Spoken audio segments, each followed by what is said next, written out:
All right, hi guys. So I'm just going to get right into it. I am starting with Estee Lauder Double Wear, and I mix that with a little bit of L'Oreal True Match because I feel the Double Wear is a little too matte and I feel like it's a little cakey. I think if you're young and your skin's oilier, perhaps it's a better combination. But with me, I like to mix it up and just showing you that I'm using a little bit of primer before because I am noticing that the older I get, the more I need that primer. And this is just a MAC Prep and Prime. And I find it really, really good. It kind of fills in the lines and smooths out the skin. And then basically everything that you put over the foundation is going to be great. This is another of their products, their Prep and Prime Lip. Again, the more I age, the more I need these primers. This is great, and I like to put it on before I do my makeup, and then it has a time to like set in a little bit. So I'm just doing a little bit of concealer. I'm sorry, I'm just doing a little bit of foundation, and I'm starting with the Double Wear, and then I'll go right over it and add a little bit more of the L'Oreal. So the secret, if you're using two different foundations, is you want to use about half as much as you would for each, because otherwise you're just going to end up with way, way too much product on your skin. So I've got the Double Wear kind of worked in. And now I'm just going in with a little bit of that L'Oreal, mostly down the center of the face because it is a lighter color and I feel that I like to lighten up the center of my face, and that's usually where I'm going to need it.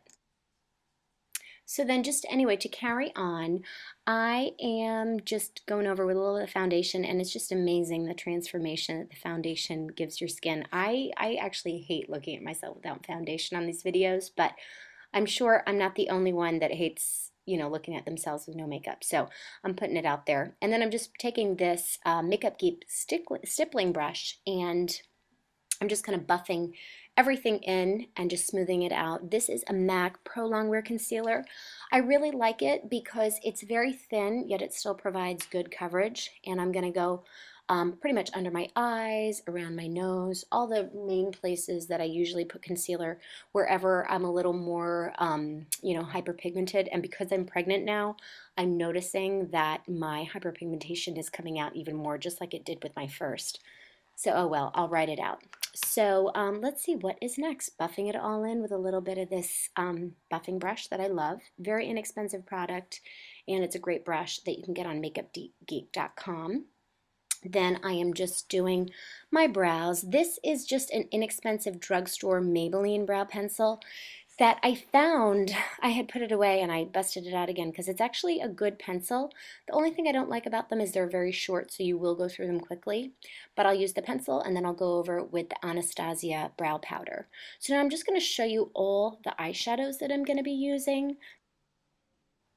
So this is a combination of Vapor, then Rule, then Wedge, and then this one is actually Sketch, but I'm going to show you Sketch and Sorcery together. As you can see, they're almost the same color. Sorcery is a little bit more brown and it's got no shimmer in it, whereas Sketch has a little more shimmer, but you can use them interchangeably.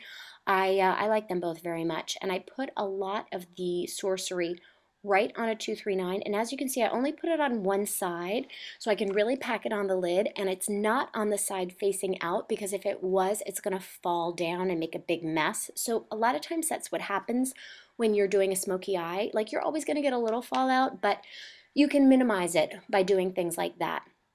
So then I'm taking this orangey color called Rule, which is kind of an unexpected color, but I'm finding that it works so well for the crease. And I'm just taking this dome brush. Again, it's a Makeup Geek brush, and I'm just buffing that into the crease. So you've got the purple, and then you've got the orangey color right in the crease.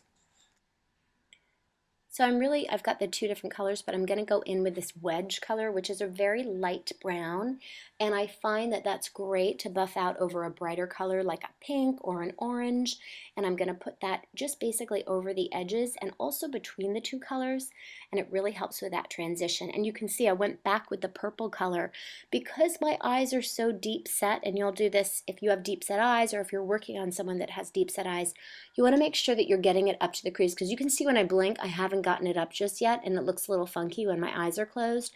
I'm going to fix that at the end. So I'm taking this Sorcery color. You can use Sorcery, you can use Blank Type, anything that's like light, maybe has a slight bit of shimmer, and I'm also buffing it together with, again, a little bit of the Wedge. So it basically goes purple, a little Wedge, a little Rule, a little wedge, a little sorcery. So the wedge just kind of acts as like an intermediary, like a transition to help all those colors kind of flow nicely so it's not too crazy. I'm taking a black liner. You can use any liner that you like. My current favorite is this Givenchy one. It just works so well. It's so black, it's so easy to blend, and I absolutely love it. I'm doing inner and inner, upper, and lower rim, so you get like a really dramatic effect that way. And I'll also kind of go like all the way in and all the way out, build up a little bit on the outer, and you can kind of see what I'm doing, but I want it really close to the lash line. I don't want to see any skin between my lashes and the liner. Like, it's really got to be tight. And then I'm taking the same brush that I used with the purple and basically whatever's left on it, and I'm just blending it. So it can be a little intense. This might not be like a daytime office look, but if you're okay with putting a lot of, smokiness under your eye, that's fine.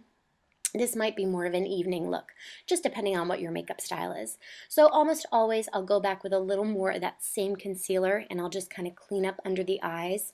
That's why I just do a little concealer and then I know I'm going to go back and do more. And then I'll just take a clean brush. This is just a MAC 217, really soft, really tapered, and I'm just going to blend out under the eyes. As you can see, I've done both eyes in the meantime. So a lot of times I'll go back and I'll just touch up, where do I need to put a little more color? Where do I maybe need to bring it up a little bit closer to the crease? Doing a little touching up just so I can get the look that I like. So now it's time to bronze, and I'm taking this, this is a Chanel bronzer that I love. It's like a cream gel, but it's not thick or heavy, and I just kind of buff that on, especially in winter, to give me a little color, but it's not like too orangey or shimmery, or it doesn't look, like too much, at least not in my opinion. But I like to add a little bit of color on my face, and I find this pretty much works for anybody that's light to medium skin tone. Pretty much anybody of that spectrum can use this. And then, of course, curling the lashes. Big part of a smoky eye, you've got to have good lashes. I give them a good curl, which really opens them up. And then I'm going to put a ton of mascara on. I'm not going to show you all the mascara because it'll just take too long. Actually, before I did the mascara, I don't have any mascara on yet. I'm doing blush. I tend to do mascara at the end because sometimes the powders that are floating around your face can sometimes like get on the wet mascara, and then you have to go back and then it's a little clumpy. So I've done the blush and now I'm doing a little mascara. And the blush that I use, you can see it's almost got a little like tawny undertone because I thought that would couple well with the orangey eyes. Lots of mascara. I probably spend a good 5 minutes between both of my eyes on mascara, but I won't show you all that. I do wear false lashes when I want to, but sometimes I just like to just layer on the mascara and then I don't have to wear the falsies. I'm using a pink Chanel lip liner. This is like a corally pink, and I'm going to put that on the outer edges all around the outside of the mouth, and then I'm also going to put that filling it in, because the lipstick that I'm going to use, it's kind of like a nude color. So it's sort of like a way to blend these two colors together to get the ones that I like. This one is actually Niagara. And I think when I first put it on, I said, oh, I don't know, that's a little bit too pinky, and it kind of goes right with the liner. So then I added a little bit of this nudie color, and then it's kind of just like tones it down a little bit, because I don't want my lips to be too loud because my eyes are pretty loud and there is a good bit of orange on them. So I just thought, putting that nude on would just tone it down nicely. So as you can see, I am pretty much done at this point. I think I'm checking it out. It looks pretty good. It looks pretty balanced as far as I'm concerned. This is a good time, go back, touch up anything you want. Makeup usually looks better when your hair is down, so just shaking out my hair. And anyway, I would love to know what you guys think of the look. Let me know. I'd love your comments, questions, anything like that. And thank you so much for watching. Bye.